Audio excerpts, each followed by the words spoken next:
Hey everyone, welcome to what could be the last episode of More Layers for the season. I'm Seth Mariano. I'm Jordan Smith, and we may be stopping for now, but we're not stopping altogether. It's just a sort of off-season thing that we're doing. We do that whenever we start to rehearse for our next show, but we will be back. Yeah. Well, we'll be back soon, yeah. So, we'll go on ahead and jump into this, something that's probably a rather touchy subject, the subject of child stars. And it's a topic that's become probably more of a hot topic since the recent release of Jeanette McCurdy's memoir, I'm Glad My Mom Died. And for context or background or sort, so Jeanette McCurdy, star of Nickelodeon's iCarly, recently revealed, in her writing and in interviews, that acting was not something she necessarily wanted to do. It was something she was kind of pushed into by her mom, and things spiraled out of control to eating disorders and problems with alcohol, and eventually she quit acting altogether, indefinitely.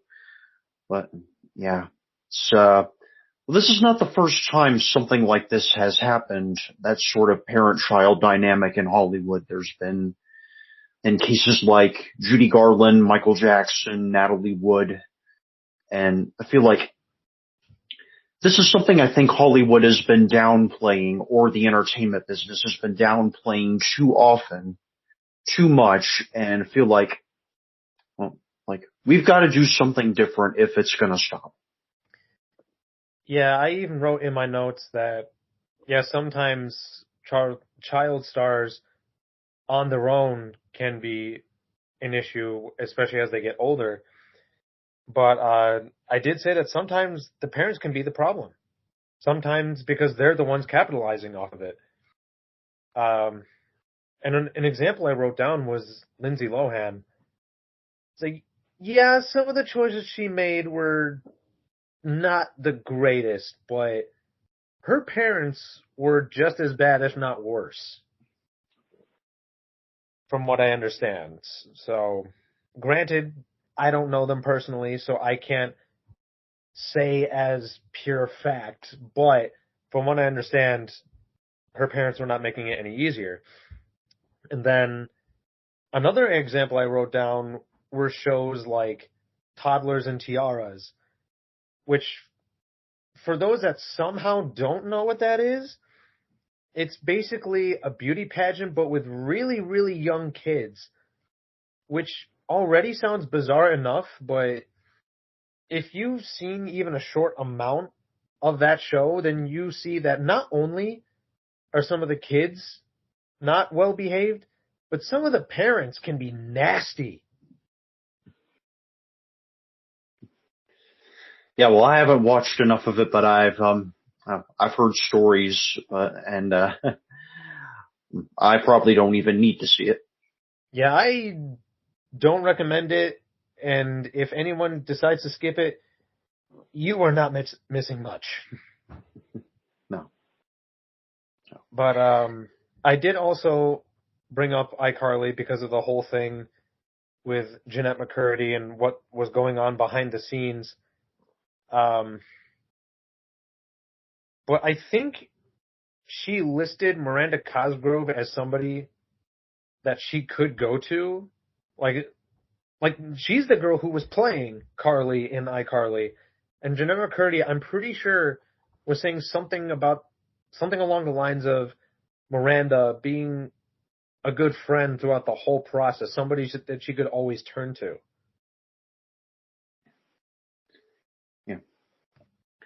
Yeah, well, something that's a bit confusing is there have been headlines of where Cosgrove has allegedly broken silence about what was going on with McCurdy.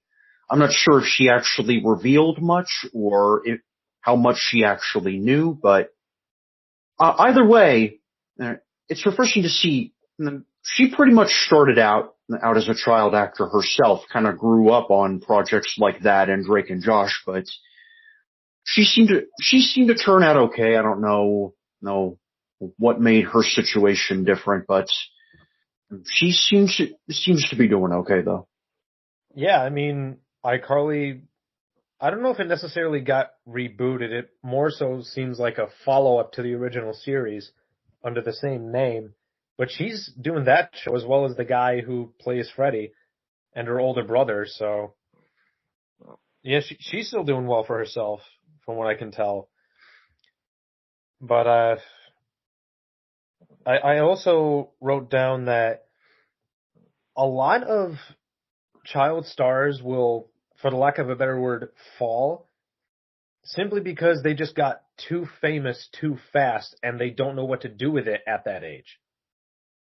Or I would probably say too soon, too Yeah, there fast. you go. Yeah, yeah. No.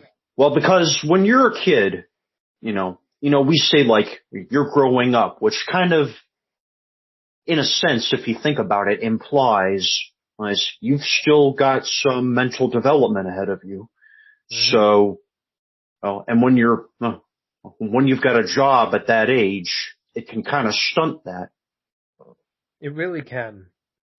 It's like some child stars, generally speaking, can be good, especially if you got some kids either at that age or younger that see these child stars and get inspired by them to do certain things because they see them doing it. At the same time, though, it can be extremely dangerous for reasons like the ones we've already listed. Yeah, well, thankfully, some have come out on the other side, stronger. Like I was thinking about Christy Carlson Romano, star of Disney's Even Stevens. She has spent a lot of time on the internet openly criticizing, I think, the Hollywood child star system, and also talking about how she was in kind of a similar boat and how that affected her in her career. Sure. And it's like as a kid, we all think about being rich and or famous, something like that. But many people will say that people should have the opportunity to be a kid before they're thrown into adult life. And if they become a child star, yeah, there will still be moments where they can be a kid, but it's not the same. Because a lot of it will be on camera, so it's very much scripted. So maybe off camera, they don't know what to do with themselves. And there are a lot of issues that can happen off camera just by being famous. And a perfect example of that is Jake Lloyd, who played the young version of Anakin in Star Wars Episode 1, The Phantom Menace. I don't know if it's just because he played the character or it's because of how he played the character or what reason, but he quickly retired from acting soon after simply because after after that movie was released, he was bullied relentlessly at school to the point where he's just like, I don't want to do this anymore. And I don't know too much of what he's done after that, although I think at one point he was arrested, or at least I'm assuming he was arrested because he was leading cops on a speedy car chase, which some people kind of giggled at because, the whole young Anakin pod race thing, high speed vehicles. But yeah, people were mistreating him, and then he made some stupid decisions, and that can come from being a child star. Yeah. Yeah. And part of it could be like I said, stunting of mental development that is key to growing up, and Yep. not really getting to have enough of a normal childhood life growing up. Like perhaps the most famous example, one I briefly mentioned as we were getting started, Michael Jackson. Yep. And I feel like for some reason people don't want to admit how tragic his life ended up being. After being kind of thrust into the spotlight at a young age and having a manager dad who used intimidating discipline tactics to try to keep him in line and would constantly beat him or something. And then he didn't get to do much kid stuff. And so then he builds his ranch. He has relationship, drug woes. He's dead at 50, but people won't talk about it. I'm like, I got a feeling like unless this is acknowledged more, history's just going to repeat itself. It really is, because it's very much an ongoing issue, even right now. But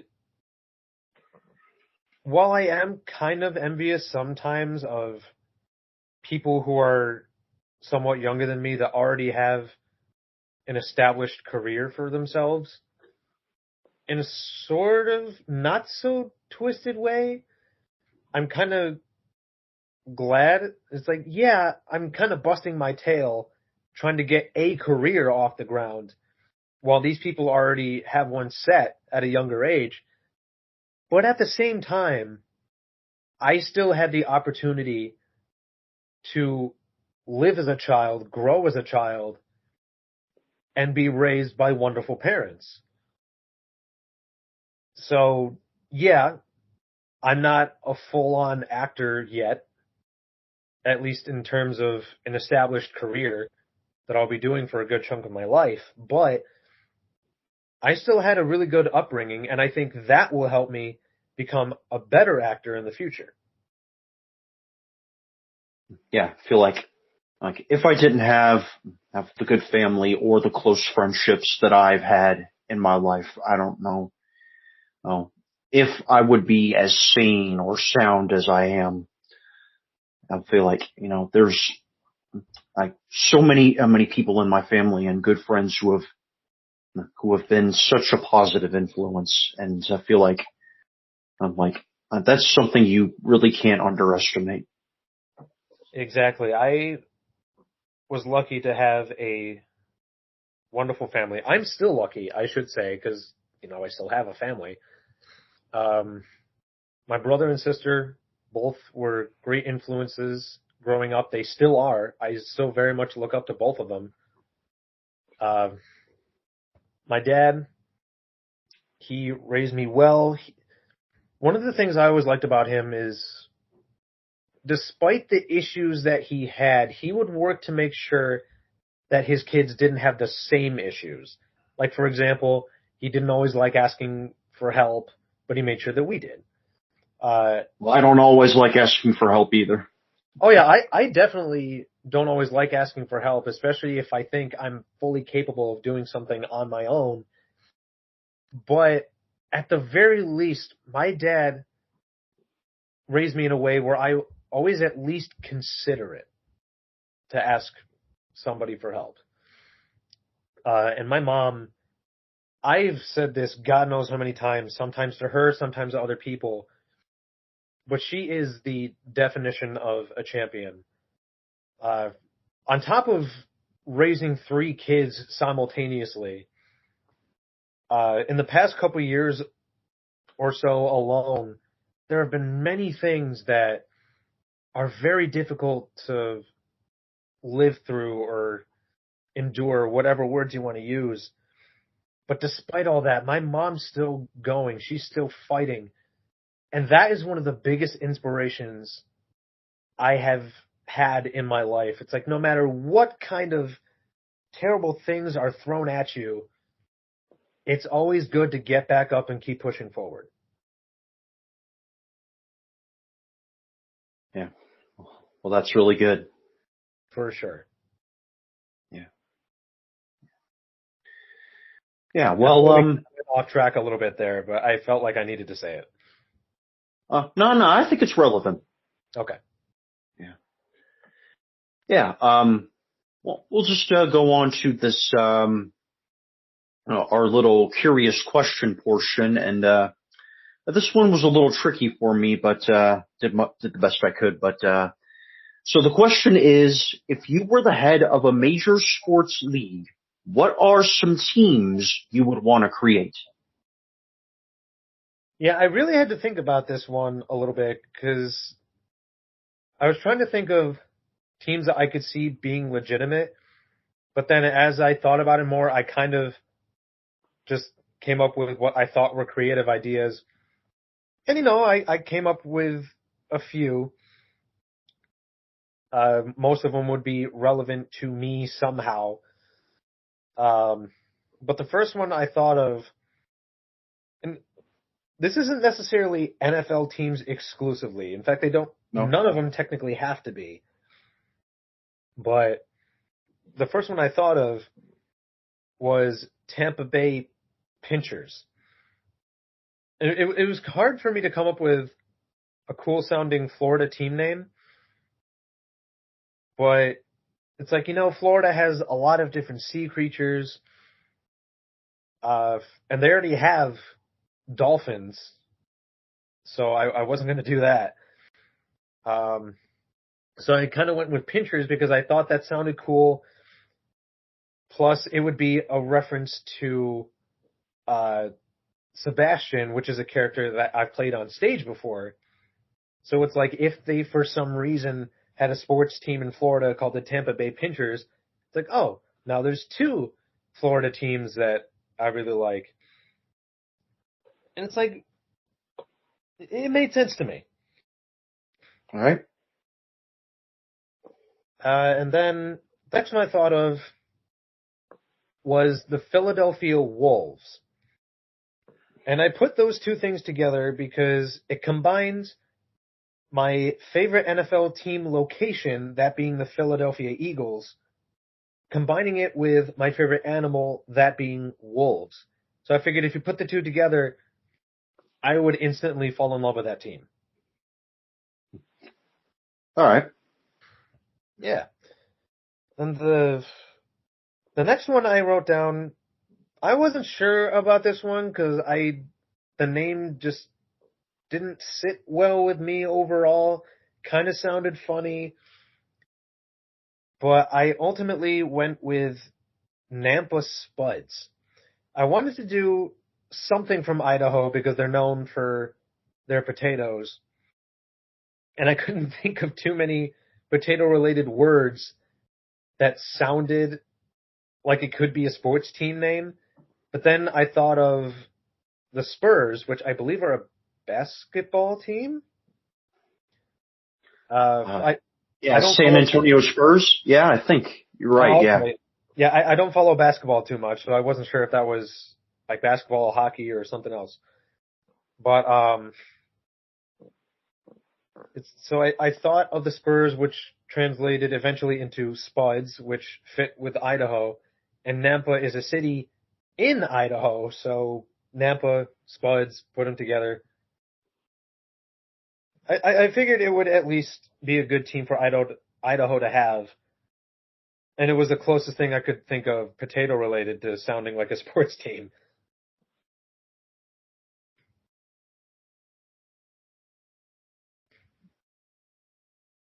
All right. So was that it? No, I still have a handful more here. Uh, the next one I wrote down was the Salt Lake City Buzzers. I wanted to think of something that had to do with bees or something like that because I think the U of R or some nearby location to there has a bee or something as their logo mascot type of thing. Uh, it's like, okay, that would be cool. So is there anywhere in the U.S. that has to do with bees or is associated with bees? And on doing some research, I found out that Utah is apparently known as the beehive state, and apparently beehives can be seen there on some of their signs, some of their monuments or buildings. So I figure, okay, so maybe do something in Utah, and I ultimately settled with the Salt Lake City Buzzers.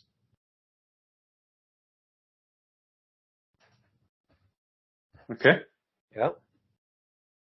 And then I wanted to do something with Colorado, mostly because of the Grand Canyon. And it's like I wasn't sure how to incorporate the Grand Canyon into a sports team, though. So I still went with something that could be at least loosely tied to it. And I figure a city that most people know is in that is in Colorado is Denver. And I ultimately went with the Denver Mountain Lions because again, upon doing some research, I read that mountain lions, or rather Colorado has one of the highest mountain lion populations in the US. So I figured that would be cool. And of course, there's already I cannot talk, the Detroit Lions. So I figure maybe something similar. So Denver Mountain Lions. And maybe when designing the logo, they could still find some way to incorporate the Grand Canyon in there. Like maybe have a mountain lion standing on the edge of the Grand Canyon or something like that. But it still sounded like it could be a legit sports team. Yeah, it could be. Yeah. Sure. And then I thought of one simply called the Manhattan Arachnids, and this very much has to do with Marvel for the most part because they sometimes fight to save New York City. But I also did it because Manhattan, from what I understand, is where the legendary Stan Lee was born. And anybody who doesn't know who Stan Lee is, he had a big part in creating many Marvel heroes. And if you've seen the Marvel Cinematic Universe or any Marvel movie that has come out pretty much in anyone's recent memory, he became famous for his very brief cameos in those movies. I think he had one in Into the Spider-Verse too, didn't he? I think he had one in Into the Spider-Verse somewhere. I forget exactly where it was, but he was definitely there. He showed up briefly in Wreck-It Ralph 2.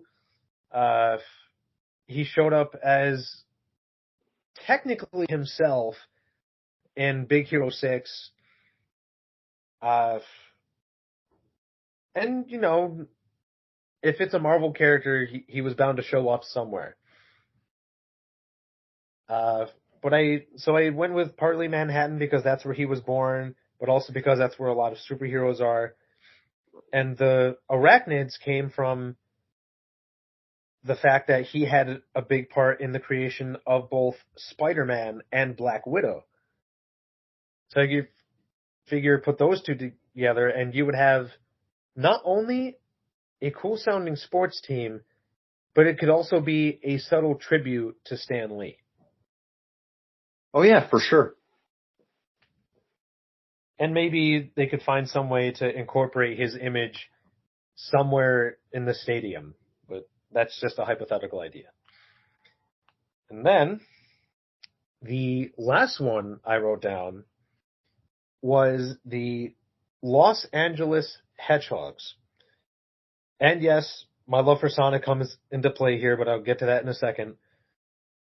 But I wrote down Los Angeles Hedgehogs because apparently, from what I understand, there are 6 states, I think it's 5 or 6, something like that, where it's illegal to have a hedgehog as a pet, and California is one of them. So I figured it would be super funny to have a mascot in a state where that animal is illegal to have as a pet. Yeah, it would be. Yeah. Sure. And then, and with it being Los Angeles, where, you know, Hollywood is and all that, it could be a little nod to my pursuit of being an actor. Because, you know, that's where a lot of actors go to pursue their career and whatnot.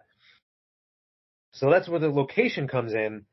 And of course, not only with the whole illegal to have a hedgehog as a pet thing, but yes, I partly thought of hedgehogs because I'm a big Sonic fan, as many people watching this podcast knows, but it would be a tribute to my love for Sonic, as well as a very subtle nod to, with me being a voice actor, my wanting to be the official voice for another Sonic character, Shadow, in the future. So yeah, my love for Sonic comes into play, but I figured it also would be kind of a somewhat joke to have a hedgehog as a mascot where hedgehogs are illegal as pets. Yeah. Okay. So that is all of mine. I'm assuming you have a few of your own. Yeah, I do. I have a few. And first I have the Montgomery Stallions. That was Okay. inspired by Dr. Martin Luther King and his march from like Selma to Montgomery or Montgomery to Selma as if you've probably seen the sort of biographical film Selma, you probably are familiar with that story. Yeah. I know I've heard of it. I don't know if I've seen that specific documentary though, but I do remember hearing about it. Well, not a documentary, more of a narrative film technically, Oh, but yeah, yeah, I somehow misheard and translated narrative into documentary. My apologies. yeah, that's all right. Yeah. Um, yeah, and then probably my favorite moment in that movie is when he quotes a verse from the Battle Hymn of the Republic, and if you know the lyrics and sort of like the origin story of that hymn and from Civil War time, kind of fits into the name Montgomery Stallions, kind of. Okay. Yeah. And Yeah. then, yeah, No, I didn't really have much to add after that. Go ahead. yeah. All right. And then I thought of, the Fort Myers wildfire. So Fort Myers, Florida, because I believe, um, that, Thomas Edison thinks spent a part of his career there or near there. And, and of course, we know him as a sort of legendary innovator. So I thought, maybe do some kind of tribute to him, you know? Okay, sure. Yeah.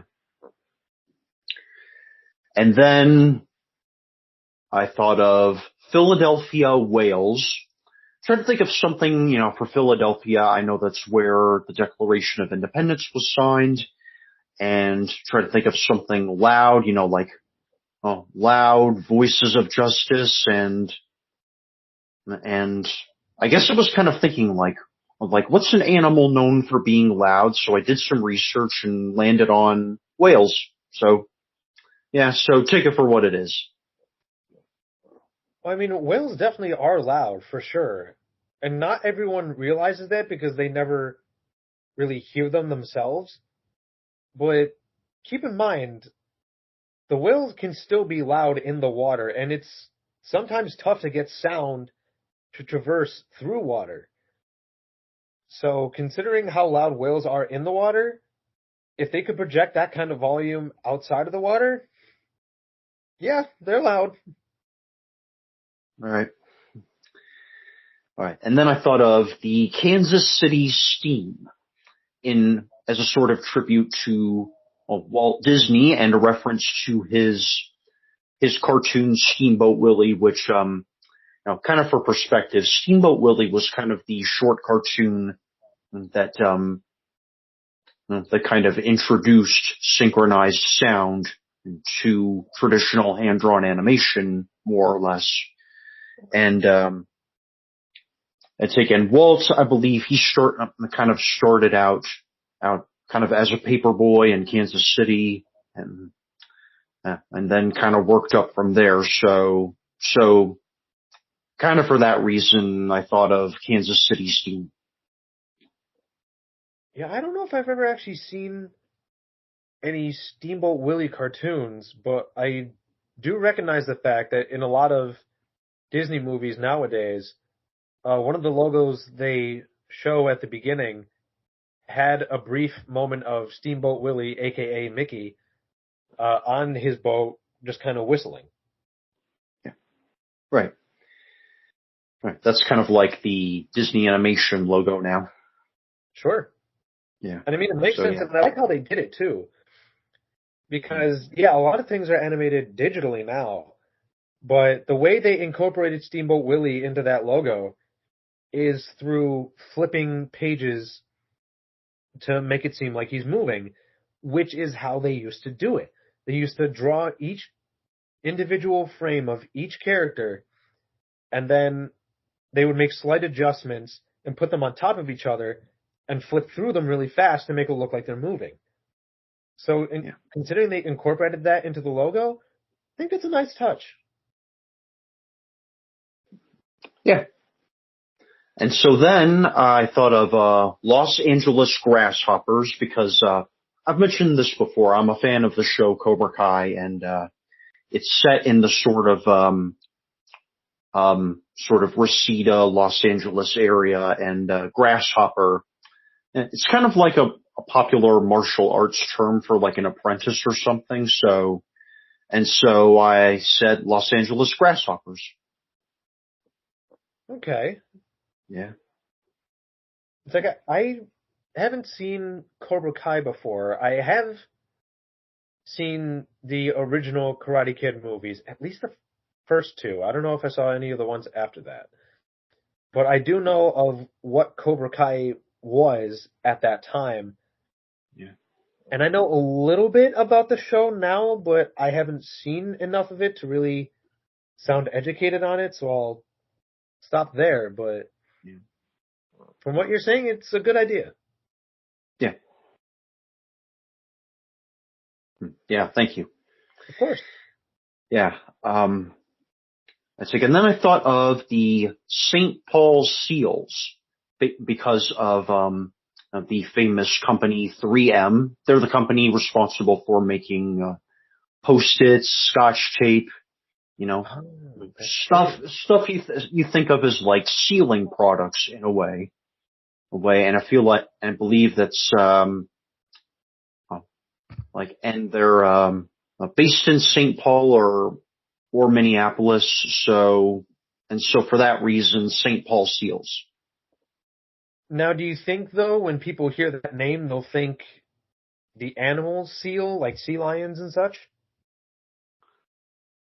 Yeah, they probably will, but yeah, it probably wouldn't be too much of a problem. I don't know. I was about to say it wouldn't cause any issues, but I'm sure when they first hear that, that might be the first thing they think of. But then when it's clarified for them, they'll be like, "Oh, that makes sense." Right, right, right. And then I thought of Charlottesville Bolts, um, and Charlottesville, Virginia. And yeah, I did some research. I've read about a guy named Roy Sullivan, whom I think was from the Charlottesville area, and he survived 7 lightning strikes. So kind of a play on that kind of amazing accomplishment, surviving 7 lightning strikes. So Charlottesville Bolts there. Yeah, I like that idea because then it could also represent the strength needed to survive something like that. I do always wonder, though, what type of scenario do you have to wind up in to not only be struck once, but on 7 different occasions? I don't know. I guess from like the clothing I saw in a photo, I guess he was some kind of a ranger or something. I'm not sure, but Okay, I don't know. Might entail that or something. sure. Yeah. All right. And then I thought of New Haven Pavers, or so that would be based in New Haven, Connecticut. Hmm. which I think is like one of the early career places either, or the birthplace of Charles Goodyear, the guy who pioneered the modern um, vulcanization technique for rubber. Basically, that process kind of that he pioneered, sort of, pretty much made tires smoother on roads, or made them more manageable. So for that reason, New Haven pavers. Now I'm assuming this, like, he's the guy that the Goodyear company is named after. Yes, he is the namesake of the Goodyear Tire Company, though he didn't start the business, but they named it after him. Now, kind of going off topic, but not really. Like, what do you know what led to them putting the Goodyear logo on blimps? No, I really don't know, honestly. That's a pretty good question. Because I know sometimes those blimps are viewing overhead a lot of like different races for NASCAR or wherever else. And of course, NASCAR and some of those other racing companies, they use Goodyear tires, so maybe that's the answer, but I don't know for sure. I didn't know if you had a more Hmm. educated guess on that. Yeah. Well, no, I might have to read that. Okay. Yeah. Yeah. And one that I just thought of, actually, as we were sitting here, one more that I have now, the Columbus Frost, as a sort of honor to the fast food chain Wendy's, and specifically their Frosties. Yeah. Yeah, I gotta say, I have had Frosties before, and no matter how many times I eat those things, I absolutely love them. And if there was an entire team named after them, I'd probably feel more inclined to get one. Yeah. Yeah. I just actually saw a thing that later this year they're coming out with a special caramel apple frosty. Ooh. Yeah, I was never the biggest fan of caramel, but that actually sounds really good. Yeah, I think so too. And I think not too long ago they had a strawberry frosty. Yeah, they just brought that back. Yeah. Now, is that a temporary thing or is that here to stay? I think it might be seasonal. I think it might be for the summer season, but, Okay, yeah, yeah, as far as I know, it's back right now. cool. Yeah. And so in Columbus specifically, because, Dave Thomas, the founder of the chain, I believe is from there or around that area. So there, that's my last one, the Columbus Frost there. So all in all, it would be a tribute to not only the product, but the creator of that product. Sure. Yeah. Solid. I like it. Yeah. Thanks. All right. So that's going to do it now, probably for the season. And, so you can, stream all of our episodes on YouTube, Facebook, Google Podcasts, Spotify, Anchor, and, well, anytime you've got like a question or a comment, or maybe something to say about the topics we've discussed, or an answer to any of our curious questions or whatever, send them our way as much as you would like. Yeah, and with us taking a little bit of a break, if you have any suggestions for future episodes, you now have plenty of time to create a few and send us all of them. So now there isn't, at least for now, any sort of pressure to get a suggestion out to us by a certain time.